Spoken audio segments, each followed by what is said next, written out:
ನೋಡಿ friends, already ಹಿಂದಿನ ವಿಡಿಯೋದಲ್ಲಿ ನೀವು ನೋಡಿದ್ದೀರಾ ಸುಂಡೆಕಾಯಿ ಯಾವ ರೀತಿ ಇರುತ್ತೆ ಅಂತೇಳಿ. ಈಗ ಸುಂಡೆಕಾಯಿನ ಅದನ್ನು ಜಬ್ಬಿ ನೋಡಿ ವಾಶ್ ಮಾಡಿರೋದು ಈ ರೀತಿ ಕಾಣಿಸ್ತಿದೆ ಫ್ರೆಂಡ್. ಈ ರೀತಿ ಇರುತ್ತೆ. ಈಗ ಇದರಲ್ಲಿ ಯಾವ ರೀತಿ ಸಾಂಬಾರು ಮಾಡೋದಂತೇಳಿ ನಾನು ನಿಮಗೆ ತೋರಿಸ್ಕೊಡ್ತೀನಿ. ನೋಡಿ ಫ್ರೆಂಡ್ಸ್, ಸುಂಡೆಕಾಯಿ ರೆಡಿಯಾಗಿದೆ. ಈಗ ಅಡುಗೆ ಮಾಡೋದಕ್ಕೆ ಪ್ರಾರಂಭ ಮಾಡಿದ್ದಾರೆ. ಇಲ್ಲಿ ನೋಡಿ, ಇದರಲ್ಲಿ ತೆಂಗಿನಕಾಯಿ, ಈರುಳ್ಳಿ, ಶುಂಠಿ, ಬೆಳ್ಳುಳ್ಳಿ ಹಾಕ್ಕೊಂಡು ಫಸ್ಟ್ ಮಿಕ್ಸಿ ಮಾಡ್ಕೊಳ್ಳೋದು.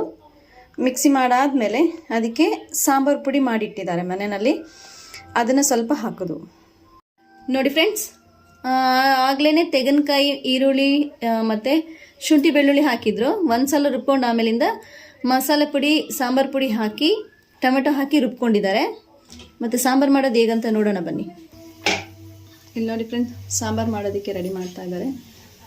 ಆಲ್ರೆಡಿ ಎಣ್ಣೆ ಹಾಕಿದ್ದಾರೆ, ಈರುಳ್ಳಿನೂ ಹಾಕಿದ್ದಾರೆ ಒಗ್ಗರಣೆಗೆ.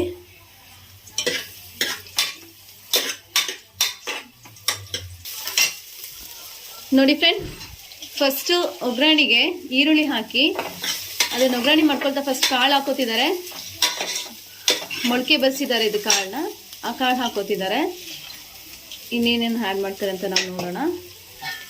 ಅದೊಂದು 2-3 ಮಿನಿಟ್ಸ್ ಹಾಕಬೇಕು ಅದ್ರ ಜೊತೆ ಮಿಂಗಲಾಗೋದಕ್ಕೆ.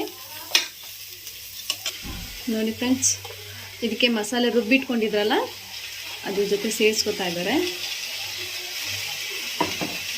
ಅದ್ರ ಜೊತೆ ಫ್ರೈ ಆಗಬೇಕದು.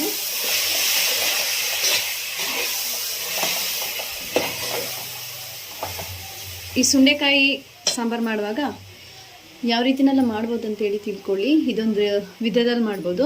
ಮಳವಳ್ಳಿ ಸಾಂಬಾರಿಗೆ ಅದನ್ನು ಸುಂಡೆಕಾಯಿ ಹಾಕಿದ್ರೆ ತುಂಬ ರುಚಿಯಾಗಿರುತ್ತೆ. ನೀವೊಂದು ಸಲ ನಿಮ್ಗೆ ಸಿಕ್ಕಾಗ ನಿಮ್ಮ ಮನೆಯಲ್ಲಿ ಮಾಡಿ ನೋಡಿದಾಗ ನಿಮಗೆ ಅದು ರುಚಿ, ನಿಜವಾದ ರುಚಿ ಏನನ್ನೋದು ತಿಳ್ಕೊಳ್ತೀರಾ ಫ್ರೆಂಡ್ಸ್. ಮತ್ತು ಈಗ ನೆಕ್ಸ್ಟ್ ಸುಂಡೆಕಾಯಿ ಹಾಕೋತಿದ್ದಾರೆ.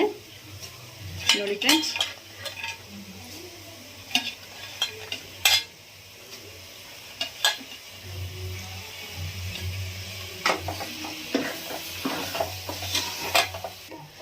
ನೋಡಿ ಇವಾಗ ಬೇರೆ ಪ್ಲೇನ್ ನೀರು ಹಾಕೋದಕ್ಕಿಂತ ಈ ಮಿಕ್ಸಿ ಮಾಡಿ ಇಟ್ಕೊಂಡಿದ್ದ ಜಾರ್ನಲ್ಲಿ ಅವ್ರು ನೀರು ತಗೊಂಡಿದ್ದಾರೆ. ಮತ್ತು ಆ ನೀರನ್ನ ಅಮ್ಮ ಅದಕ್ಕೆ ಮಿಕ್ಸ್ ಮಾಡ್ತಾ ಇದ್ದಾರೆ. ನೋಡಿ, ತುಂಬ ಅತಿಯಾಗಿಯೂ ಹಾಕೋದಿಲ್ಲ, ಎಷ್ಟು ಬೇಕೋ ಅಷ್ಟು ಮಿತವಾಗಿ ಅದಕ್ಕೆ ನೀರನ್ನ ಸೇರಿಸ್ತಾ ಇದ್ದಾರೆ. ಈಗ ನೋಡಿ, ಆಲೂಗೆಡ್ಡೆ ಹಾಕ್ತಾ ಇದ್ದಾರೆ, ತರಕಾರಿ. ನೋಡಿ ಫ್ರೆಂಡ್ಸ್, ಮತ್ತೆ ರುಚಿಗೆ ಸ್ವಲ್ಪ ಬದನೆಕಾಯಿನೂ ಸಹ ಸೇರಿಸ್ಕೊತಾ ಇದ್ದಾರೆ.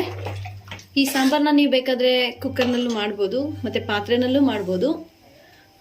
2 ವಿಧದಲ್ಲಿ ಯಾವುದ್ರಲ್ಲಾದರೂ ನೀವು ಮಾಡ್ಬೋದು ಫ್ರೆಂಡ್ಸ್. ಯಾವುದ್ರಲ್ಲೇ ಮಾಡಿದ್ರೂ ನಿಮಗೆ ರುಚಿಯಾಗಿಯೇ ಈ ಒಂದು ಸಾಂಬಾರು ಆಗುತ್ತೆ. ಈಗ ನೋಡಿ, ಕೊತ್ತಂಬರಿ ಸೊಪ್ಪು ಹಾಕಿದ್ರು. ನೆಕ್ಸ್ಟು ಸ್ವಲ್ಪ ರುಚಿಗೆ ತಕ್ಕಷ್ಟು ಎಷ್ಟು ಬೇಕಷ್ಟು ಉಪ್ಪು ಹಾಕ್ತಾರೆ. ನೋಡಿ, ಉಪ್ಪು ಹಾಕ್ತಾ ಇದ್ದಾರೆ. ನೋಡಿ ಫ್ರೆಂಡ್, ಎಲ್ಲ ಇಂಗ್ರೀಡಿಯೆಂಟ್ಸ್ ಎಲ್ಲ ಹಾಕಾಗಿದೆ. ಈಗ ಕುಕ್ಕರ್ ಮುಚ್ಚಳನ ಮುಚ್ಚಿ ವಿಷಲ್ ಹಾಕ್ತಾ ಇದ್ದಾರೆ. 1-2 ವಿಷಲ್ ಸಾಕು ಒಂದು ಸಾಂಬಾರು ರೆಡಿ ಆಗೋದಕ್ಕೆ.